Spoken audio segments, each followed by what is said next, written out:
वासुदेवाय। ओम नमो भगवते वासुदेवाय। ओम नमो भगवते वासुदेवाय। ओम नमो भगवते वासुदेवाय।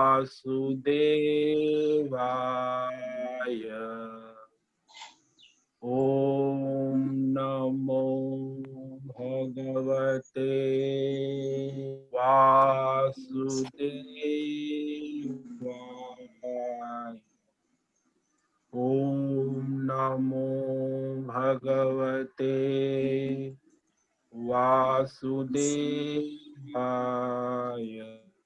ओम नमो भगवते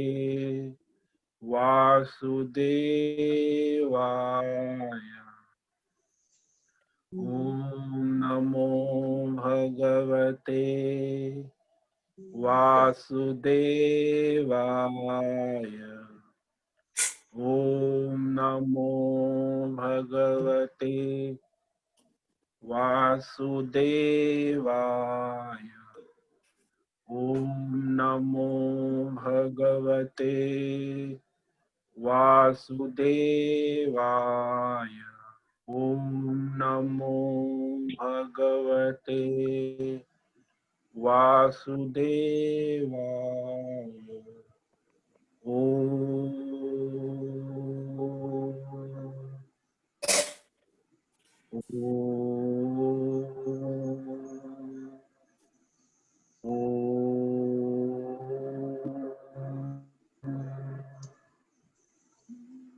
ओम श्री परमात्मने नमो नमः।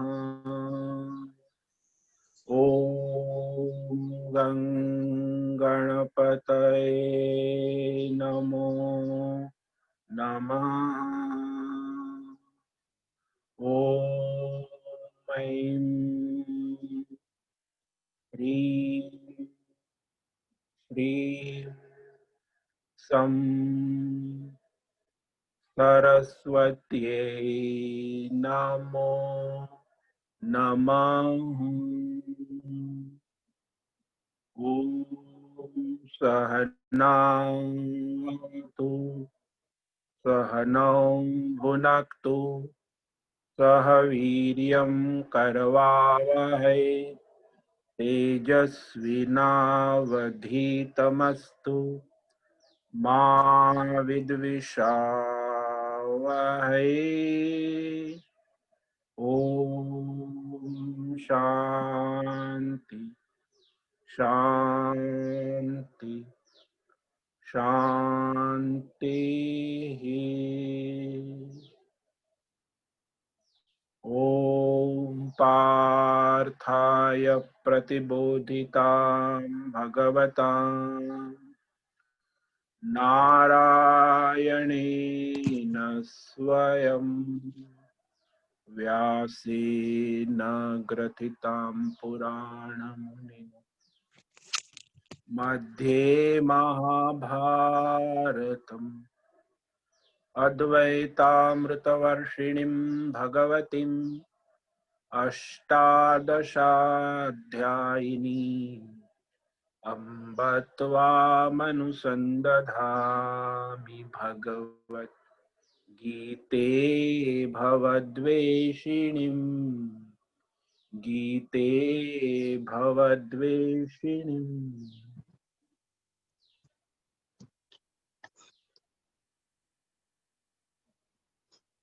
तो आज विक्रम संवत 2077 पुरुषोत्तम मास अधिक आश्विन द्वितीया तिथि शरद ऋतु है।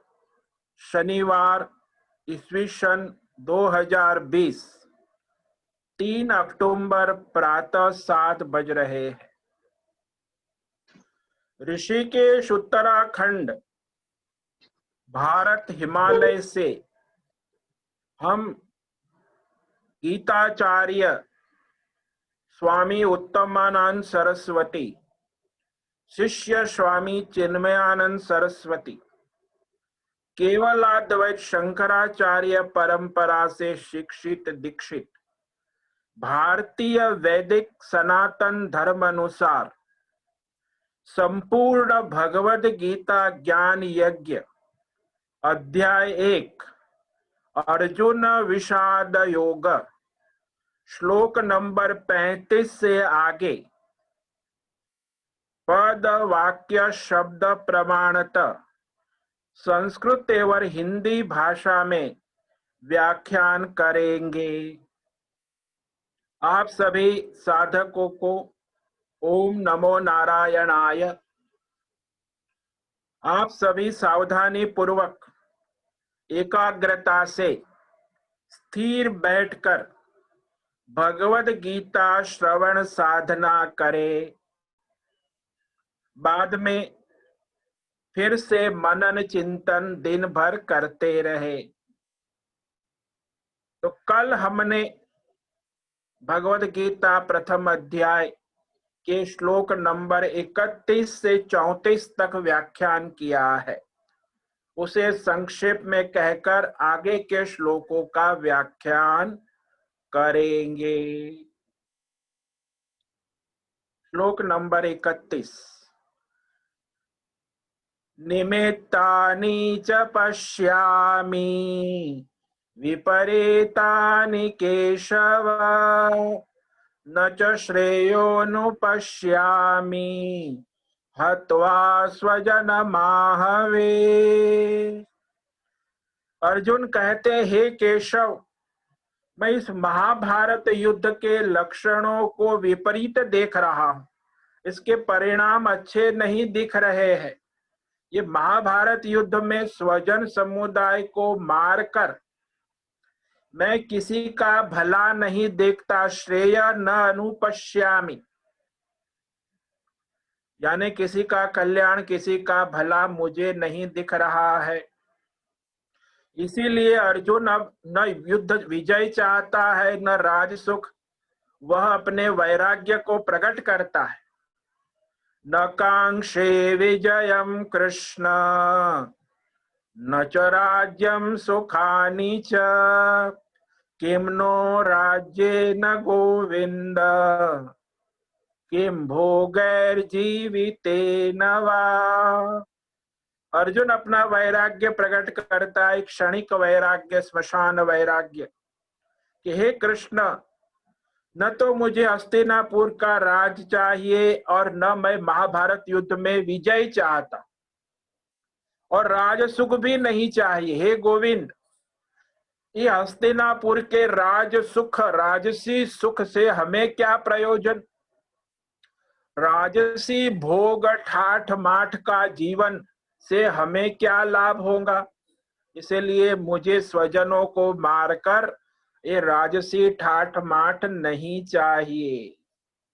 क्योंकि जिनके लिए हमें हस्तिनापुर राज भोग चाहिए वो तो सब यहाँ युद्ध के मैदान में खड़े हैं।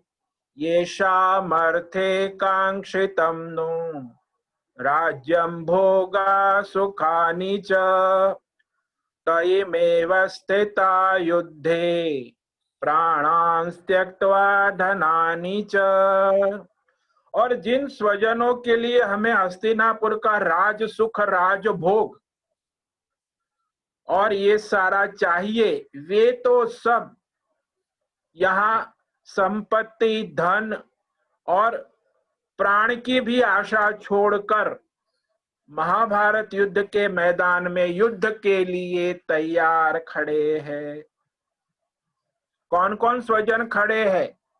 अर्जुन कहता है, आचार्या पितर पुत्र तथैव च पितामहा मातुला श्वशुरा पौत्रा श्याला संबंधिनस्तथा। तो ये सारे स्वजन महाभारत युद्ध में खड़े हैं। गुरुजन, आचार्य, पितरः, ताऊ, चाचे, दादे, पिता, पुत्राः, भांजे, भतीजे, और पितामह, भाई, दादा, परदादा, और छोटे बड़े भाई, मामा, सारे मामे, ससुर कुल, ससुर के द्रौपद आदि, पौत्राः, पोते सारे, साले और संबंधी, ये सारे स्वजन को अर्जुन देख रहे हैं। तो ये स्वजनों को देखकर अर्जुन को एक क्षण में, अर्जुन की स्थिति जो है, मानसिक स्थिति बदल गई। जो युद्ध के लिए तैयार होकर आया था, लेकिन एक क्षण में उसे विषाद योग लग गया। विषाद रोग कहे, योग कहे, तो ऐसा भयानक रोग लगा कि अर्जुन जो है शोक, चिंता और भय में आ गया। और शोक, चिंता, भय में आकर अर्जुन कहता है कि ये जो मेरे सारे स्वजन है, इनको मैं मारना नहीं चाहता। तो आगे के श्लोक में कहता है अर्जुन, एतान् हन्तुमिच्छामि ज्ञातोऽपि मधुसूदन अपि त्रैलोक्य राज्यस्य हेतो किं नु महि कृते। एतान् हन्तुमिच्छामि ज्ञातः अपि मधुसूदन अपि त्रैलोक्य राज्यस्य हेतो किं नु महि कृते। अर्जुन कहता है भगवान को संबो, हे मधुसूदन। मधुसूदन, सूदन यानी नाश करने वाला। मधु नाम का राक्षस, जो ये सबसे बड़ा राक्षस है, भयानक, तो इसका भगवान नाश करते हैं। कोई मनुष्य नाश नहीं कर सकता। ये मधु राक्षस कौन है? ये जो राग, आसक्ति, ये मोह माया, इसी को मधु राक्षस कहते। ये राक्षस सभी के अंदर बैठा हुआ है। सभी अपनी अपनी राग और आसक्ति में डूबे हुए। और ये राग और आसक्ति केवल अपने शरीर तक सीमित नहीं है। अपने शरीर में राग आसक्ति है, फिर अपने घर में राग आसक्ति है, फिर अपने पैसे में, बैंक बैलेंस, गहने में राग आसक्ति है, फिर अपना नाम, पद, प्रतिष्ठा, उसमें राग आसक्ति है, और अपने गांव में राग आसक्ति है, अपने शहर में राग आसक्ति है, अपने राष्ट्र में राग आसक्ति है, और पंच महाभूत का ये जो संसार है, प्रकृति है, उसमें राग आसक्ति है।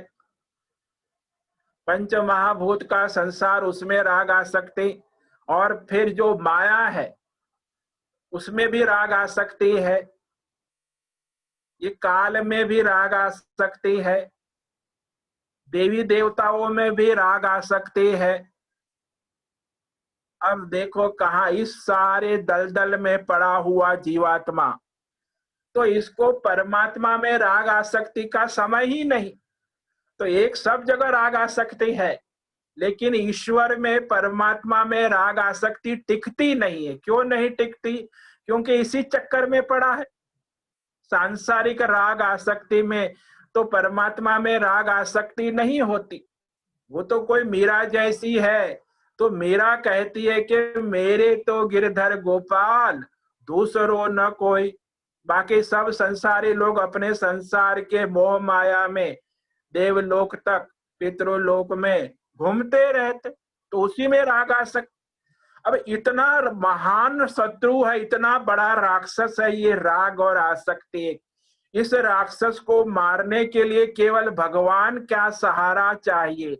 भगवान ही समर्थ है। हम अपनी राग आसक्ति को काट भी नहीं सकते, तो हमें भगवान को समर्पित होकर और भगवान की प्रेरणा और कृपा से ही राग आसक्ति नष्ट होती। स्वयं कोई जीव अपनी राग आसक्ति को नहीं काट सकता, इसीलिए उसे परमात्मा के शरणागति स्वीकार करना आवश्यक है। इसलिए सब लोग कहते, साधु संत बाबा लोग, आप सुनते रहे सत्संग, राग छोड़ो, आसक्ति छोड़ो, मोह माया छोड़ो। आपने बचपन से अभी तक 1,00,000 बार सुना होगा, 1,00,000 बार, राग छोड़ो, आसक्ति छोड़ो, मोह माया छोड़ो, भगवान का भजन करो। लेकिन मन लगता है भगवान में? मन तो फिर वही मोह माया में भटक, राग आसक्ति है वहीं जाएगा।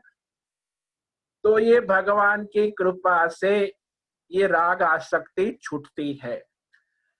तो कहता है अर्जुन की, हे मधुसूदन,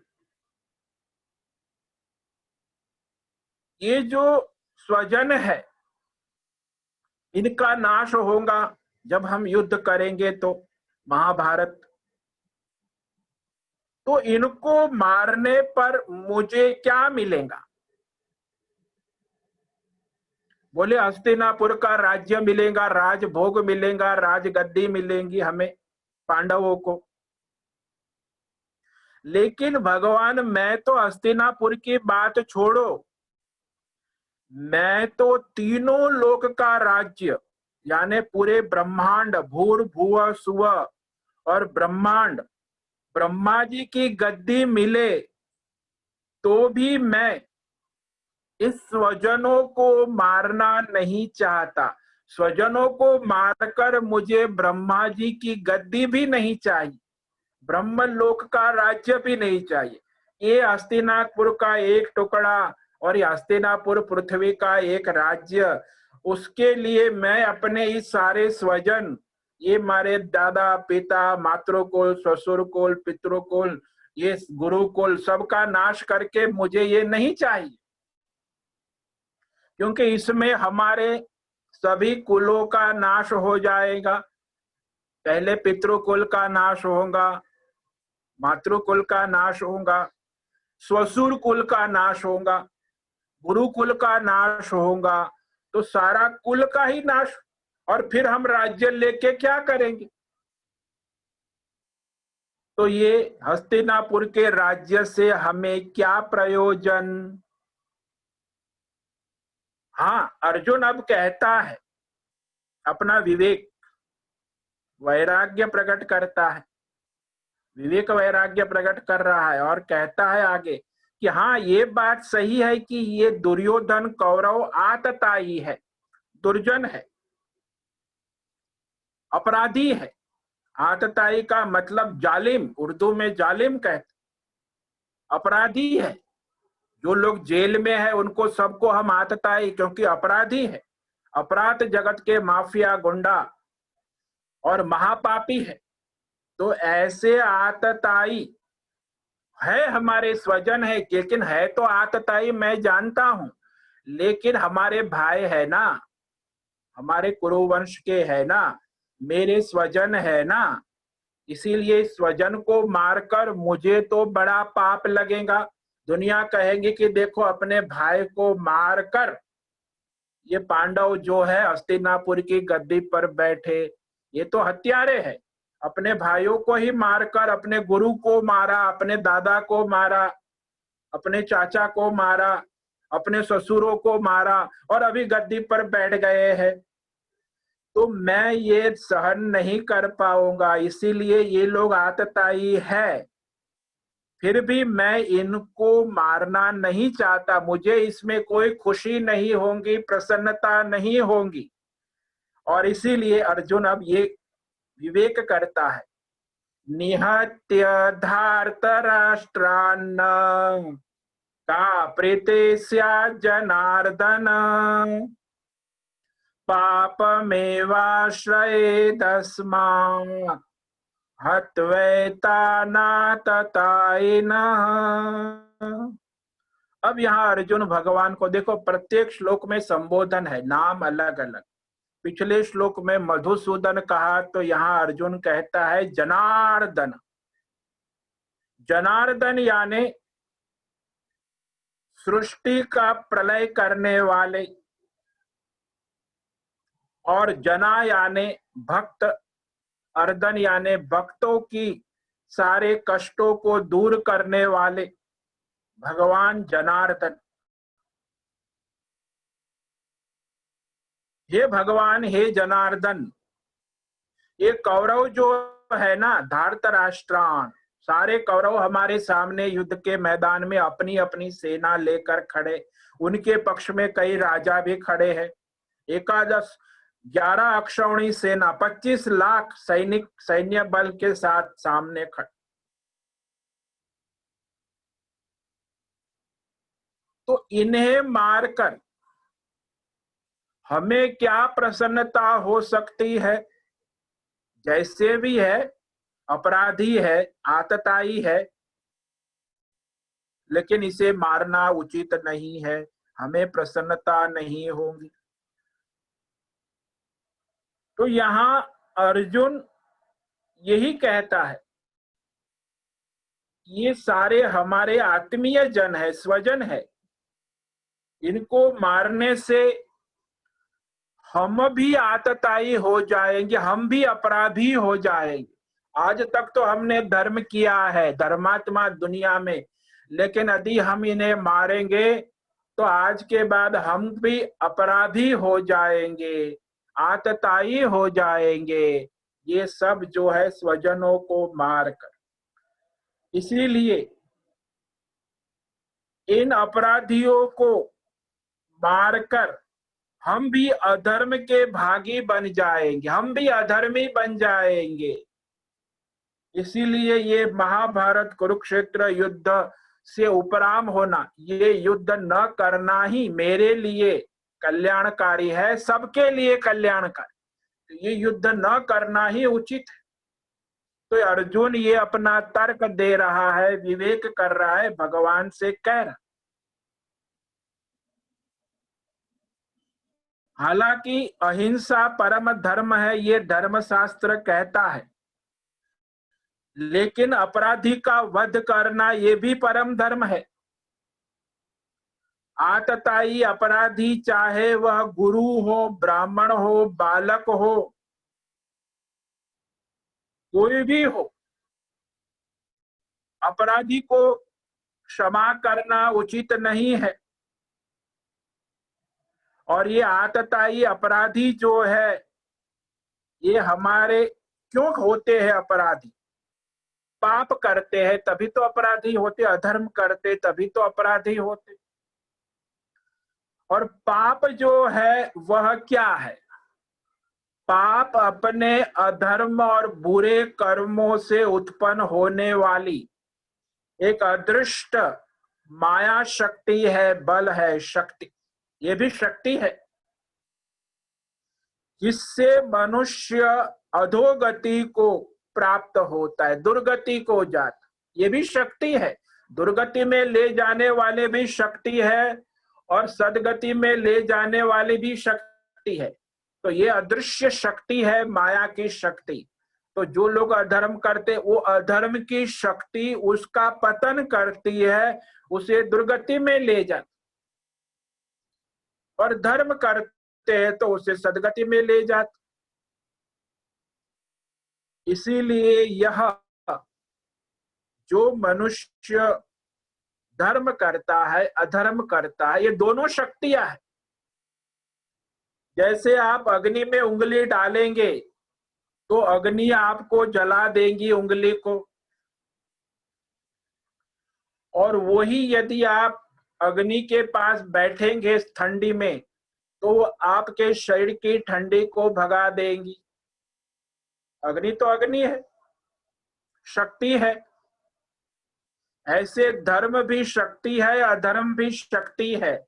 और उस शक्ति में जो धर्म का सहारा लेता है उसकी सदगति होती है, और जो अधर्म का सहारा लेता है उसकी दुर्गति होती है। तो ये मनुष्य संसार में हम देखते हैं अपराधियों का क्या हाल होता। हमारे सनातन धर्म में मूलभूत 6 प्रकार के अपराधी होते हैं।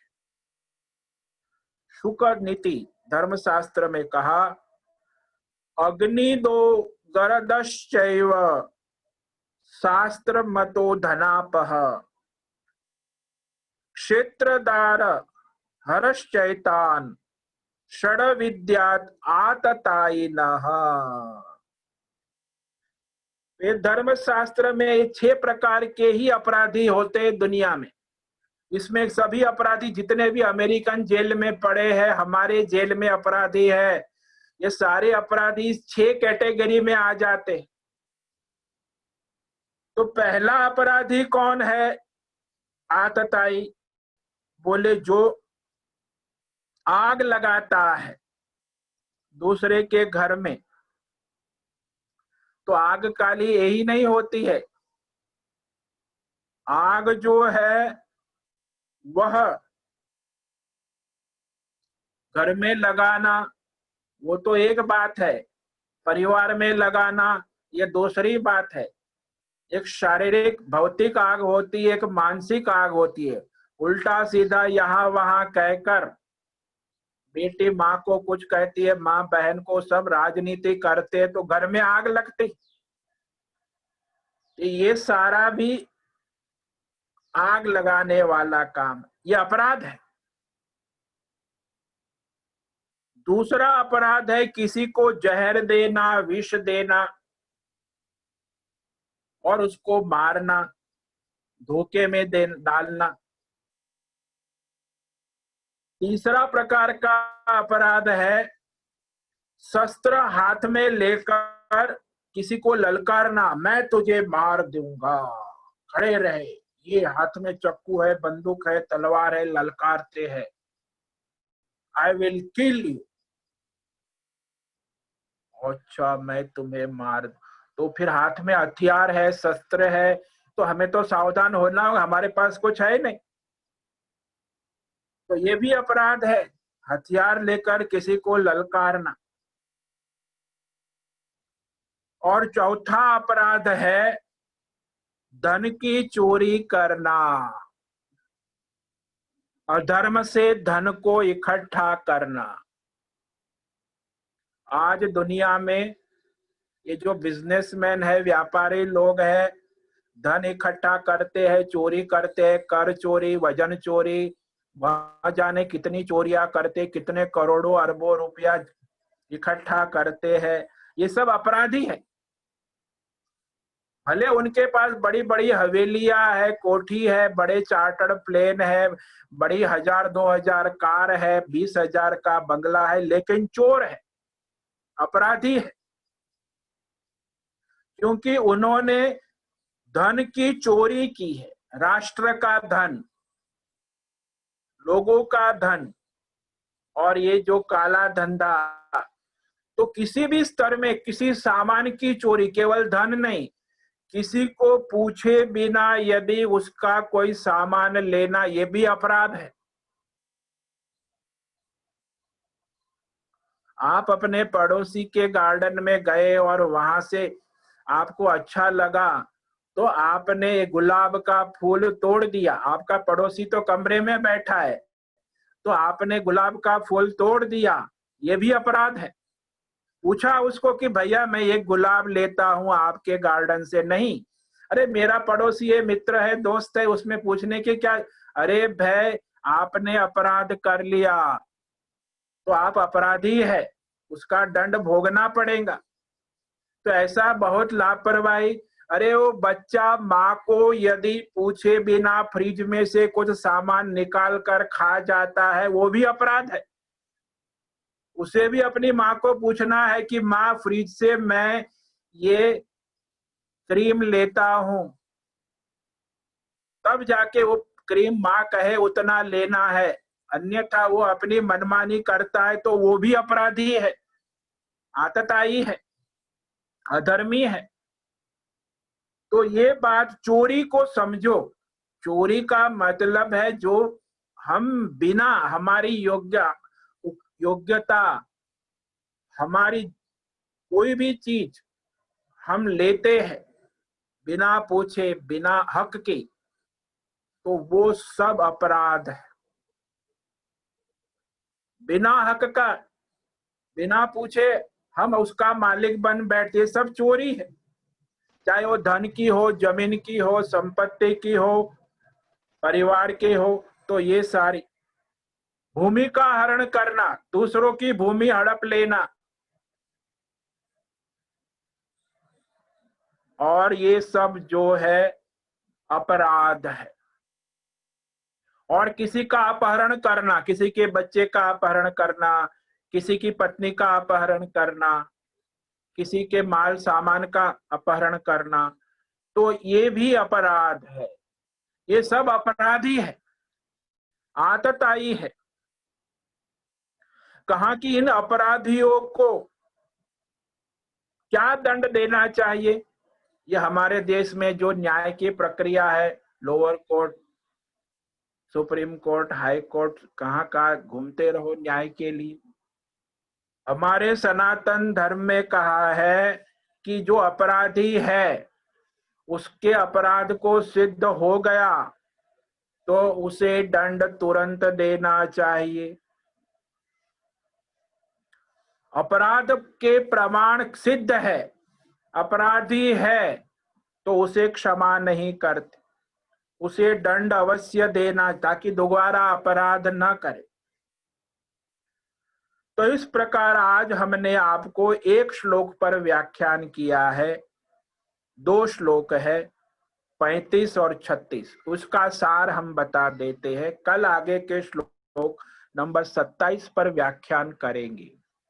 37वां श्लोक है, तस्मान्नार्हा वयं हन्तुं धार्तराष्ट्रान् स्वबान्धवान् स्वजनं हि कथं हत्वा सुखिनः स्याम माधव। इस प्रकार ये आगे के श्लोक में अर्जुन कहेगा कि इसीलिए युद्ध करना न करना ही कल्याणकारी, युद्ध करना उचित नहीं है। तो इस पर कल व्याख्यान होगा। आज जो 2 श्लोक किए उसे संक्षेप में बता देते हैं। एतान् हन्तुमिच्छामि घ्नतोऽपि मधुसूदन अपि त्रैलोक्य राज्यस्य हेतो किम नु मही कृते। हे मधुसूदन, इन स्वजनों को मारकर हमें क्या प्रसन्नता होगी? हमें पृथ्वी का ही तो राज्य मिलेगा, हस्तिनापुर। हस्तिनापुर के लिए, अरे मैं तो तीनों लोक का, ब्रह्मा जी की गद्दी मिल जाए तो भी मैं इन स्वजनों को मारना नहीं चाहता। निहत्य धार्तराष्ट्रान् का प्रीते स्यात् जनार्दन पापमेवाश्रयेदस्मात् हत्वैतानाततायिनः।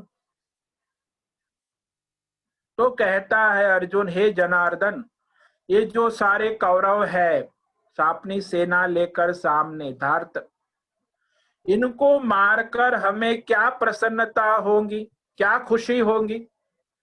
ये हमारे स्वजन है, हमारे भाई है, हमारे कुरुवंश के है।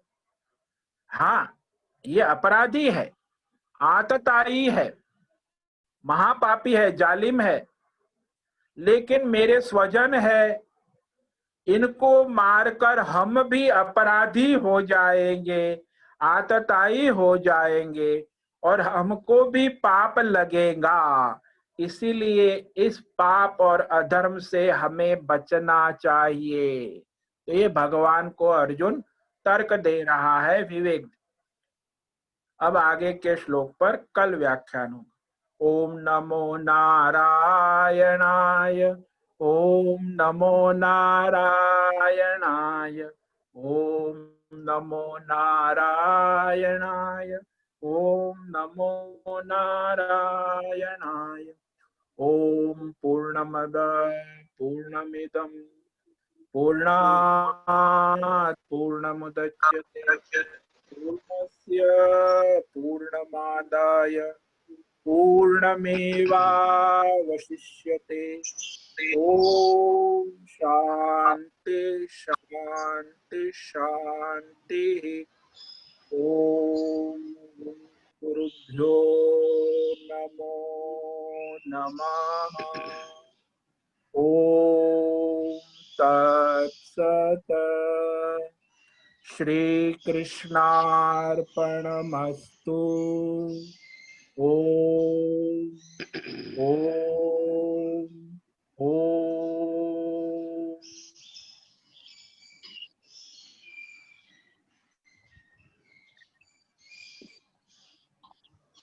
हरिओम स्वामी जी। ओम नमो। बोलो।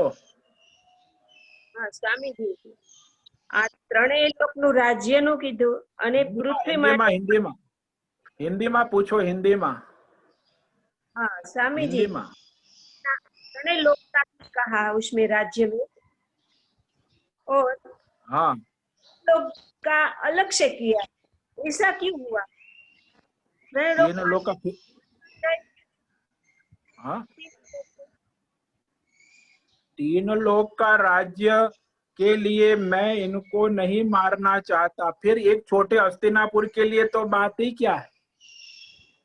हाँ, इसलिए शब्द का उपयोग किया है। इसीलिए कि मुझे हस्तिनापुर का राज्य कुछ मतलब ही नहीं है, एक छोटा टुकड़ा है। यहाँ तीनों लोग का राज्य भी यदि मुझे मिल जाए तो भी मैं मेरे इस स्वजनों को मारना नहीं चाहता। ये मेरे स्वजन है, ससुराल वाले, मैके वाले, मौसाल वाले, गुरुकुल वाले, ये सारे जो है ये सब मेरे स्वजन है। इनमें मैं किसी को भी मारना नहीं चाहता। इन सबको मारना तो और बात, एक को भी नहीं मारना चाहता, क्योंकि ये मेरे स्वजन है। एक तो मेरे पितृकुल, दूसरा मेरा मातृकुल, तीसरा मेरा ससुर कुल, चौथा मेरा गुरुकुल, पांचवे मेरे सारे मित्र सखा संबंधी। तो इन किसी को मैं एक को भी नहीं मारना चाहता। ये हस्तिनापुर के लिए, अरे हमें तीनों लोग का राज्य मिल जाए तो भी क्या मतलब। अर्जुन यहाँ विवेक करता है और ये कहता है, तो इसका मतलब ये कि अर्जुन जो है यहाँ अत्यंत स्वजनों के मोह माया ग्रस्त हो गया है। अर्जुन को अपना स्वधर्म का होश नहीं है, अपना कर्तव्य क्या है उसका उसे न तो वहां धर्म दिख रहा है, युद्ध के मैदान दिख रहा है, उसको केवल स्वजन दिख। और जो मनुष्य स्वजन के मोह में पड़ जाता है ना, वो अपना स्वधर्म भी ठीक से नहीं कर, कि उसको सामने क्या है, क्या बोलना, क्या करना, वो व्यवहारिक भी ठीक नहीं होता, व्यवहार से भी भ्रष्ट हो जाता। तो जो लोग मोह आसक्ति में होते, वो भी स्वजनों की मोह आसक्ति। इसीलिए ये बात स्पष्ट है कि यहाँ उसे केवल रिश्तेदारी दिखाई दे रही है। ये युद्ध है, धर्म युद्ध है। यहाँ रिश्तेदारी करने का समय नहीं है, मैदान में आए हैं सब। रिश्तेदारी घर में होती है, परिवार में होती है, शादी ब्याह में होती है, सगाई में होती है, यज्ञोपवीत, वहां रिश्तेदारी होती है। यहाँ युद्ध का मैदान है। आज के युग में देखे तो कोर्ट में यदि कोई आ गया है सामने, तो फिर वहां रिश्तेदारी नहीं होती। बाप बेटा दोनों सामने, वो बाप बेटा नहीं है, वहां तो धर्म का युद्ध है। सत्य क्या है, बाप सच्चा है कि बेटा सच्चा है। बाप बेटे की लड़ाई court, high court, supreme court तक जाती है। ये धर्म की लड़ाई है, सत्य की लड़ाई, या बाप बेटे की, भाई बहन की लड़ाई नहीं है।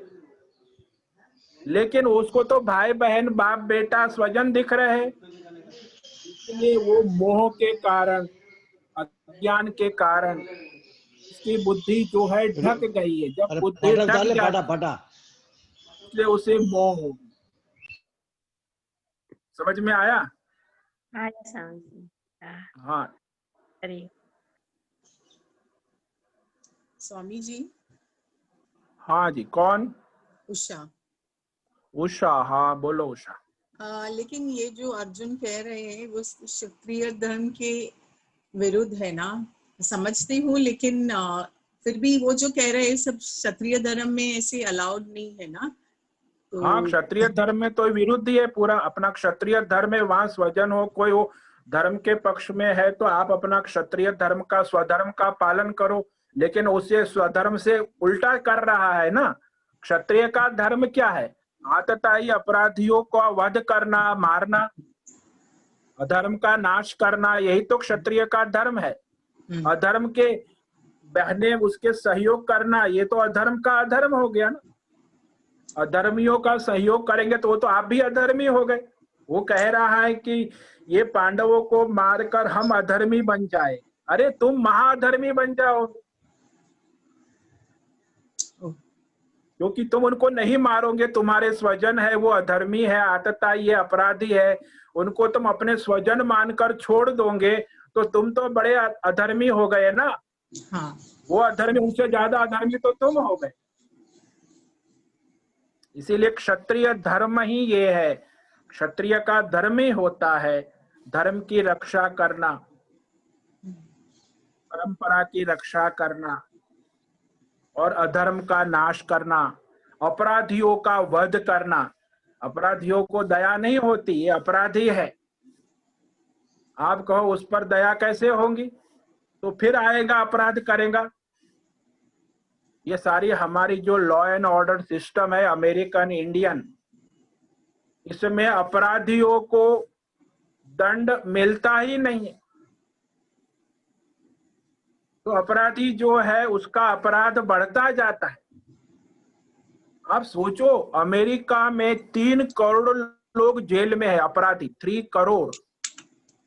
हमारे देश में 3 करोड़ अपराधी जेल में है। अब इनको खिलाना पिलाना, उनके ऊपर कानूनी कार्रवाई करना, ये सब पागलपन है।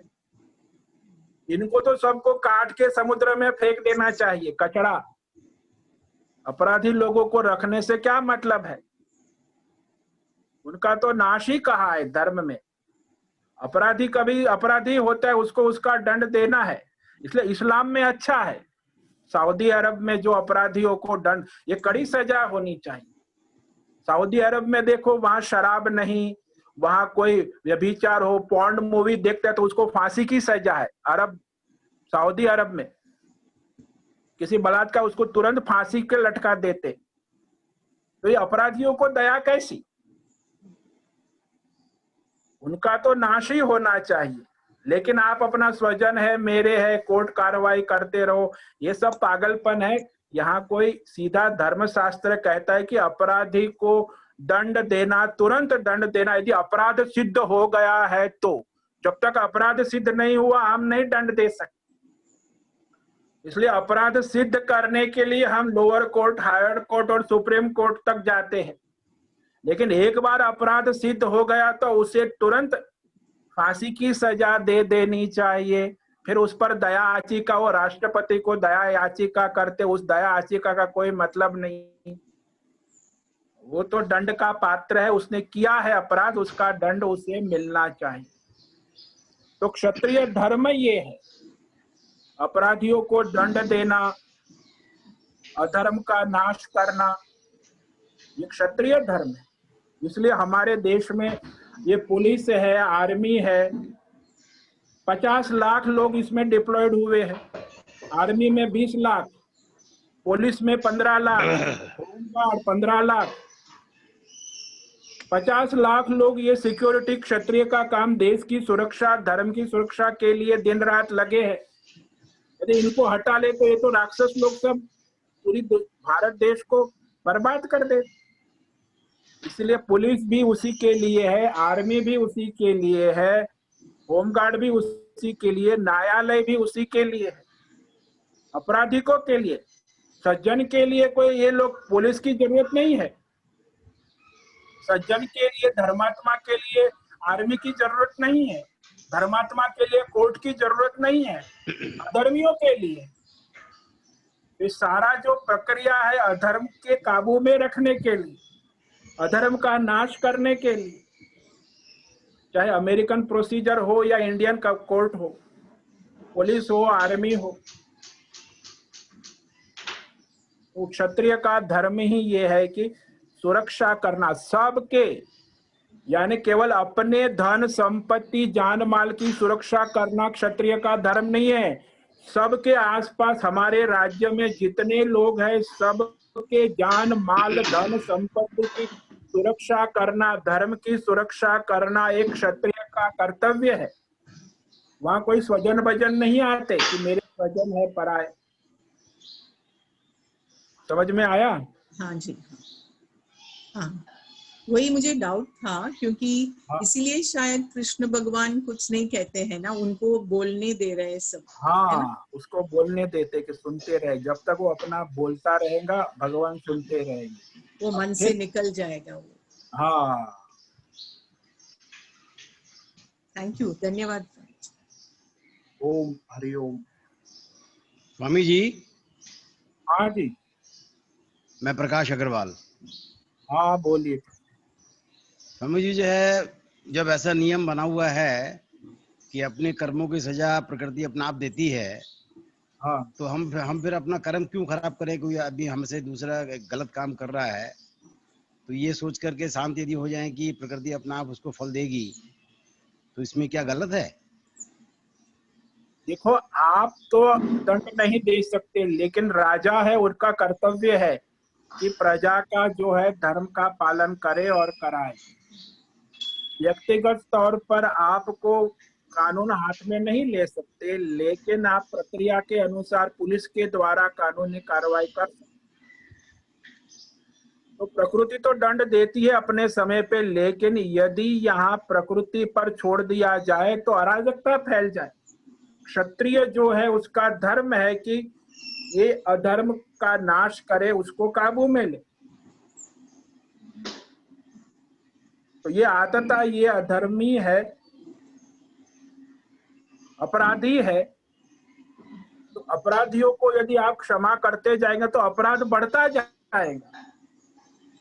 जैसे हम आपको एग्जाम्पल दे कि आपने बढ़िया गार्डन बनाया है, उसमें फिर वो जंगली पौधे अंदर जमीन में से निकल रहे हैं, तो फिर आप क्या करोगे? गार्डन को मेंटेन करने के लिए आपको जंगली पौधे को उखाड़ के फेंकना पड़ेगा कि नहीं? नहीं नहीं, वो तो प्रकृति अपना काम, अरे प्रकृति तो अपना दोनों काम करती है। धर्म भी अधर्म दोनों शक्तियां है, वो भी अपना काम करते हैं, ये भी अपना। तो गार्डन को मेंटेन करना है तो हमें वो सारे जो दूसरे पेड़ आते हैं, पौधे आते हैं, जंगली पौधे आते हैं, अपने आप जमीन से निकल के गार्डन को बर्बाद करते हैं। तो उसको तो रोज निकालना पड़ता है, हफ्ते में।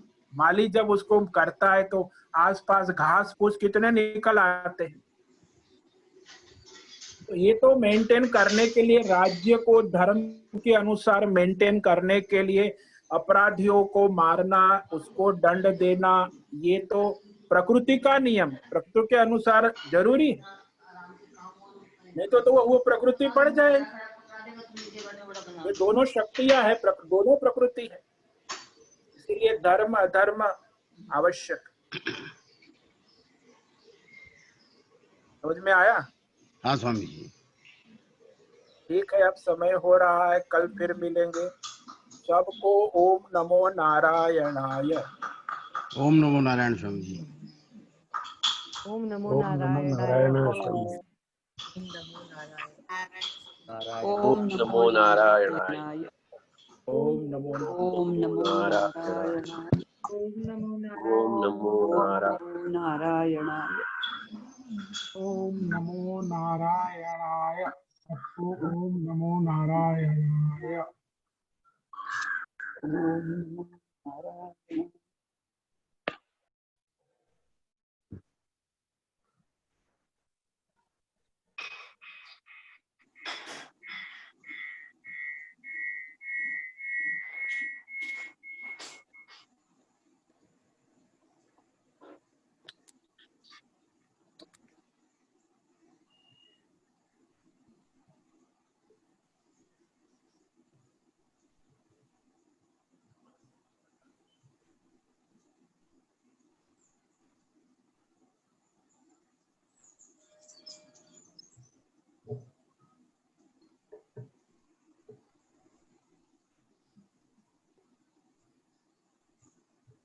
अब समय पूरा हो गया, मीटिंग एंड करे। होस्ट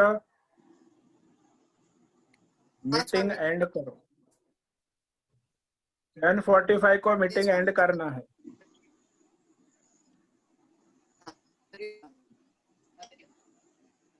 इसका ऑडियो वीडियो भेजना। हरिओम हरिओम।